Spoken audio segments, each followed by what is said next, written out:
evening all. My name is Daisy Karishmachand and I am presenting on asthma today. Asthma. Can anybody tell me what is asthma?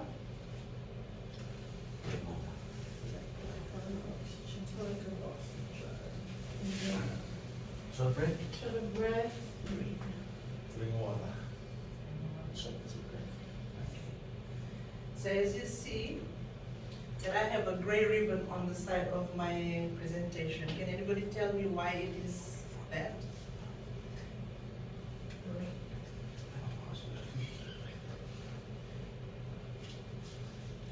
Is it the awareness color for asthma? Gray is the awareness color, and it's also celebrated on the month of May. So May is allocated for Asthma Awareness Month. Housekeeping rules, punctuality. Our cell phones should be on silent mode or flight mode. And if you need to, please do attend to your calls if it's an emergency, but please move outside the room. Respect your colleagues. And if you do want to ask a question, please raise your hands and we'll answer your questions as expected.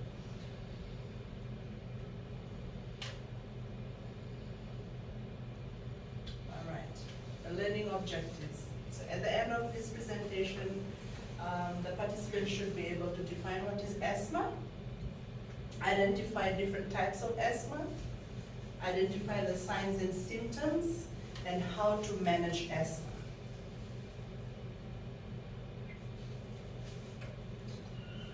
Asthma. So asthma is a long-lasting lung condition that causes the airways to get inflamed and narrow. So on the wall you'll see like there's a normal lung and an asthmatic lung. So can you see the difference in there? So a normal lung have so much space open up where you know there no restriction, the person is breathing well, the lung is healthier. Whereas on the asthmatic side of the lung, you'll see it's all swollen. There's mucus, and that's what actually makes the asthmatic person gasp for air. They find it difficulty in breathing. And that's when they define that they're asthmatic.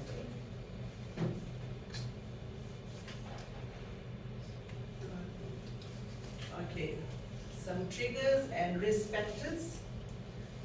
So, family history, allergies, some pollens. So, allergies, there's two different types of allergies. It can be seasonal. Seasonal allergies, you'll have pollen. That's especially in our country, we usually have it when we have crushing season, sugarcane. So during that time, you'll see a lot of asthma cases in the clinics. And also when our season changes. So you'll have like cold season. In cold season, some asthmatics, they do get this, and some asthmatic patients will get them in the hot season. So that's, and smoke, secondhand smoking, that's also a risk factor. Physical activity, some patients, some asthmatic patients, you will see that they cannot do a lot of physical activities such as running, jogging, so they are usually told to do more light exercises. Any questions on that? All good? Okay, so moving on to symptoms. Oh, sorry. Symptoms. So symptoms is shortness of breath, but in clinical term we say SOB. Chest tightnings or chest pains. So when a person is coming in and says that they are having SOB, shortness of breath, and their chest is feeling heavy or tight, That means they cannot breathe, so they are trying their best to supply oxygen, and they are trying to breathe. Most of them will have also the wheezing sound. That's also a symptom of asthma, lightheaded, because not enough oxygen is going to the brain so that the brain can function. Nausea. Nausea is, not all the patients will show nausea symptoms, unless and until it's into a severe stage, then they will feel nausea. And rear-retraction, it's not all patients come with these symptoms, but the most important one is the SOB, the tightness of chest, and the wheezing, that we try and attend to the patient before they go into the later stages. This is a short video of symptoms of asthma, how we can differentiate.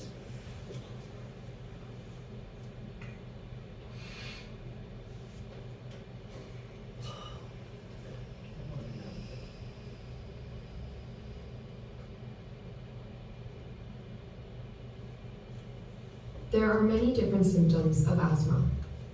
The most common asthma symptom is coughing.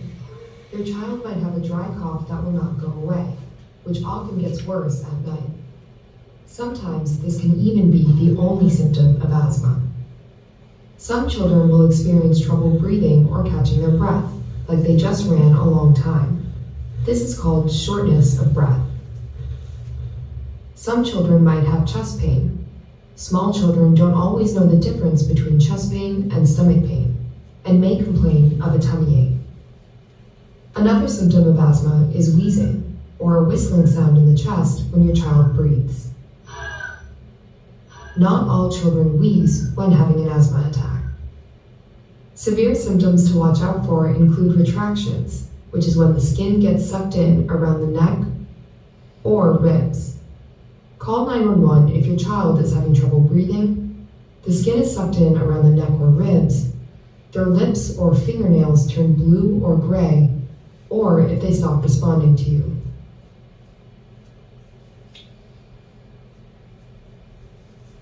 So you have seen the different symptoms, like I said. There are many different...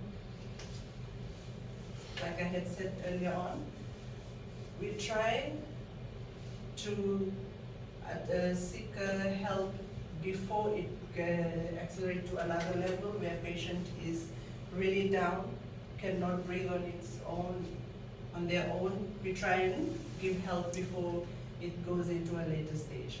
Some management with asthma is follow our doctor's ABC, as our colleague had mentioned before. Ensure safety and reassure the patient. So if a patient comes in with a SOP and you are asking so many questions about the history and about the patient, so will the patient be responding to you while they are trying to breathe and their minds are all over the place? They will not. So simply just try and keep the patient calm.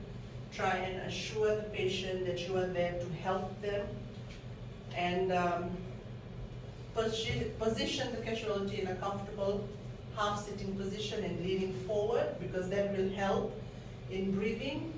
Loosen tight clothing on chest. So if the patient has any belt even on the abdo area, try and loosen it. If they were wearing tight tops or t-shirt, monitor their ABCs, assist with medication. So assist with medication, if the patient is asthmatic, they will definitely carry their puffers or spacers or medications. Ask them if they do have it, assist them with that, because that will also relieve and help the patient.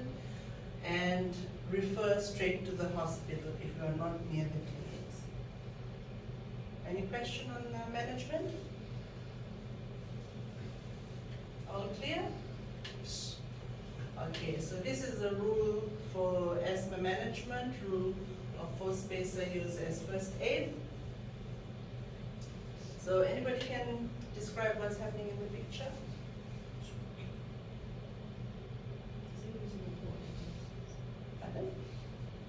Wait for the puffer.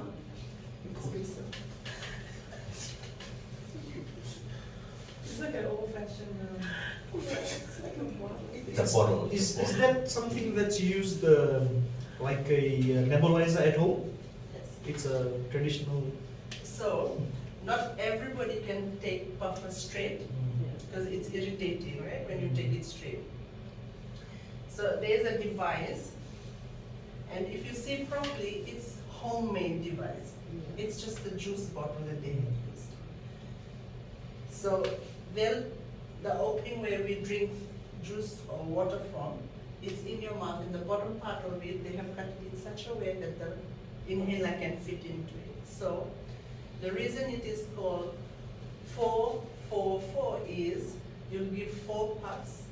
The patient or the person inhales it. So every 4 minutes you will give 4 puffs to that bottle.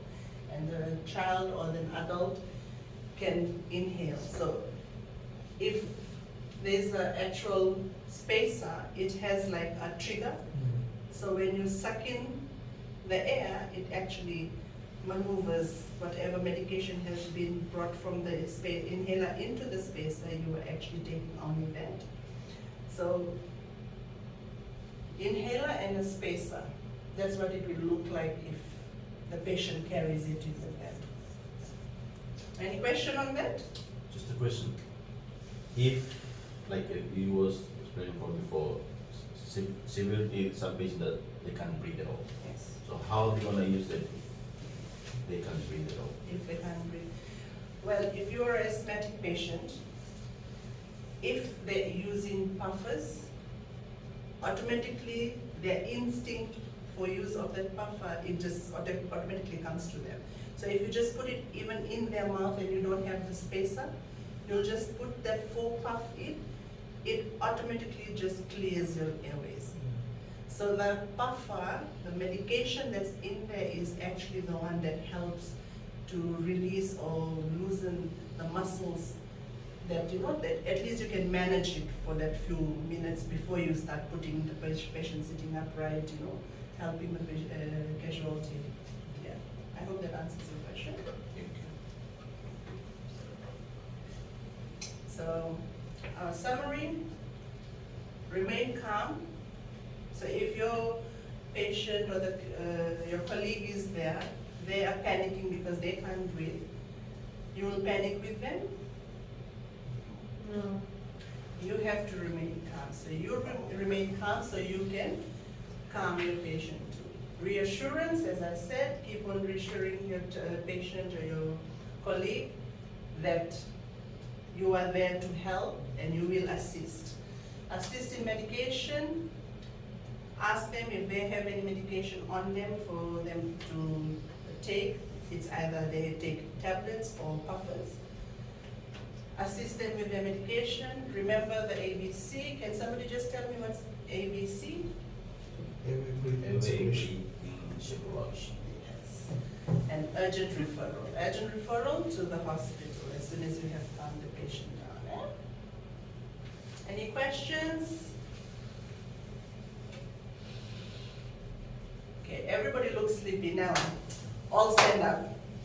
You just have one exercise.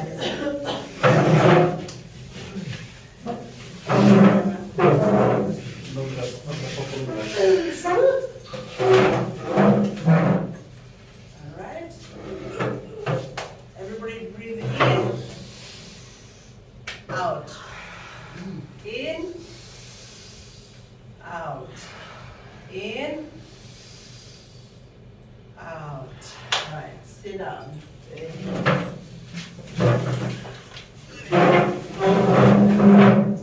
So any questions on asthma, the management, the risk, or the symptoms?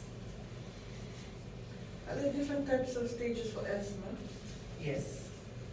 So the first one is when you are having SOBs.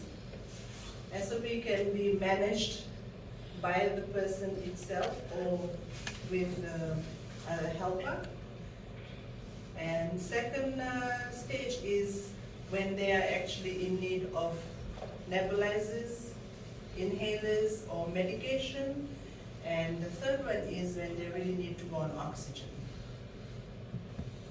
I hope that answers the question. Any more questions? If no questions, thank you so much, and I will be circulating my evaluation forms. Naka. Thank you.